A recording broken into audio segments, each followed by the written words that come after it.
Lockup death.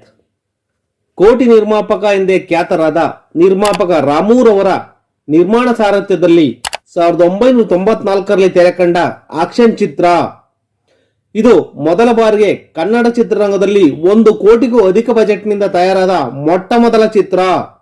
ಹಾಗಾಗಿ ಈ ಚಿತ್ರ ಆ ಸಮಯದಲ್ಲಿ ಕನ್ನಡದ ಮೋಸ್ಟ್ ಎಕ್ಸ್ಪೆನ್ಸಿವ್ ಸಿನಿಮಾ ಕೂಡ ಆಗಿದೆ. ಬೆಂಗಳೂರಿನ MG ರೋಡ್ನಲ್ಲಿ ಶೂಟ್ ಮಾಡಲಾದ ಒಂದು ಫೈಟ್ ಸೀಕ್ವೆನ್ಸ್ ನಲ್ಲಿ ಬರೋಬ್ಬರಿ 70ಕ್ಕೂ ಅಧಿಕ ಮೋಟಾರ್ ಸೈಕಲ್ಗಳು ಹಾಗೂ 30 ಜೀಪ್ಗಳನ್ನು ಬಳಸಿಕೊಳ್ಳಲಾಗಿತ್ತಂತೆ. ಆ ಫೈಟ್ ಸೀಕ್ವೆನ್ಸ್ ಅನ್ನು ಚಿತ್ರೀಕರಣ ಮಾಡುತ್ತಿದ್ದ ವೇಳೆ ಅನಾಹುತ ನಡೆದು ಇಬ್ಬರು ಸ್ಟಂಟ್ ಕಲಾವಿದರಿಗೆ ಸೀರಿಯಸ್ ಆಗಿ ಇಂಜುರೀಸ್ ಆಗಿತ್ತಂತೆ. ರೈಟ್ ಕಾಲ್ ಫ್ರ್ಯಾಕ್ಚರ್ ಆಯಿತು. ಅಷ್ಟೇ, ಇವ್ರಿಗೆ ರೈಟ್ ಕಾಲ್ ಫ್ರ್ಯಾಕ್ಚರು, ಅವ್ರಿಗೆ ಮೂಗು ಗೇಟು. ಸರ್ ಇಬ್ಬರನ್ನ ಹಾಸ್ಪಿಟ್ಲಿಗೆ ಕರ್ಕೊಂಡೋಗಿತ್ತು.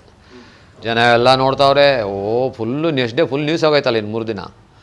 ಸೊ ಸುಮಾರು ಜನ ಸತ್ತೋದ್ರು ಅಂದ್ಕೊಂಡಿದ್ದಾರೆ, ಈಗಲೂ ಕೆಲವರು ಅಂದ್ಕೊಂಡಿರ್ತಾರೆ. ಈಗ ಕ್ಲಾರಿಫೈ ಮಾಡ್ತಾಯಿದ್ದೀನಿ, ಲಾಕಪ್ ಡೆತ್ ಇನ್ಸಿಡೆಂಟಲ್ಲಿ ಯಾರೂ ಸತ್ತಿಲ್ಲ. ಇಬ್ಬರು ಹುಡುಗರು ಚೆನ್ನಾಗಿದ್ದಾರೆ, ಈಗಲೂ ಚೆನ್ನಾಗಿದ್ದಾರೆ. ನಾವು ಕೂಡ ಈ ಚಿತ್ರ ಬಿಡುಗಡೆ ಸಮಯದಲ್ಲಿ ಶಾಲೆಗೆ ಚಕ್ಕರ್ ಹಾಕಿ ಸ್ನೇಹಿತರ ಜೊತೆ ಈ ಸಿನಿಮಾವನ್ನು ನೋಡಿದ್ದೂ ಉಂಟು. ಆ ಮಟ್ಟಕ್ಕೆ ಆ ಕಾಲದಲ್ಲಿಯೇ ಈ ಚಿತ್ರ ಮನೆ ಮಾತಾಗಿತ್ತು. ಅಬ್ಬಬ್ಬ, ಆ ಸ್ಟಂಟ್ಸ್, ಚೇಸಿಂಗ್ ಸೀಕ್ವೆನ್ಸಸ್ ಮತ್ತು ಫೈಟ್ಗಳು ಆಕ್ಷನ್ ಪ್ರಿಯರಿಗಂತೂ ಈ ಚಿತ್ರ ಹಬ್ಬವೇ ಸರಿ. ಈ ಚಿತ್ರದ ಸ್ಟಂಟ್ ಸೀಕ್ವೆನ್ಸ್ ಕಂಪೋಸ್ ಮಾಡಿದ್ದಕ್ಕಾಗಿ ಥ್ರಿಲ್ಲರ್ ಮಂಜೂರ್ ಅವರಿಗೆ ಉತ್ತಮ ಸಾಹಸ ನಿರ್ದೇಶನಕ್ಕಾಗಿ ಕರ್ನಾಟಕ ರಾಜ್ಯ ಸರ್ಕಾರದ ಪ್ರಶಸ್ತಿ ಕೂಡ ದೊರಕಿದೆ. ಅಷ್ಟೇ ಅಲ್ಲದೆ ಆರ್ ಜನಾರ್ದನ್ ಅವರಿಗೆ ಉತ್ತಮ ಸಂಕಲನ ರಾಜ್ಯ ಪ್ರಶಸ್ತಿ ನೀಡಿ ಗೌರವಿಸಲಾಗಿದೆ. ಆಕ್ಷನ್ ಚಿತ್ರಗಳ ಸರದಾರ ಎಂದೇ ಖ್ಯಾತರಾದ ಎನ್ ಓಂ ಪ್ರಕಾಶ್ ರಾವ್ ರವರು ಈ ಚಿತ್ರಕ್ಕೆ ಚಿತ್ರಕಥೆ ಬರೆದು ನಿರ್ದೇಶನ ಮಾಡಿದ್ದಾರೆ.